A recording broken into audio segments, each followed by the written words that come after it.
In this video, you'll learn how to download and install the OKX app wallet on your device. By the end of this guide, you will be able to easily access the OKX platform for both Exchange and Web3 wallet functionalities. Begin by locating the Google Play Store on your device. This is typically represented by a multicolored triangle icon. Once you find it, tap on the icon to open the application. With the Google Play Store open, look for the search bar at the top of the screen. Type in OKX using the on-screen keyboard. After entering the name, tap the search icon or press enter to initiate the search. The search results will display various applications. Locate the official OKX app, which should be clearly labeled. Once you've identified the correct app, tap the install button to start the download process. Depending on your internet speed and the size of the app, this may take a few moments. After the installation is complete, you will see an open button appear. Tap on open to launch the OKX app for the first time.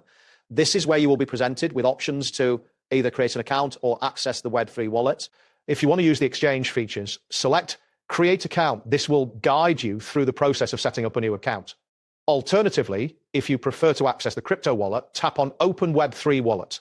Choose the option that best suits your needs at this moment. That wraps up today's guide. Thanks for watching, and catch you in the next tutorial.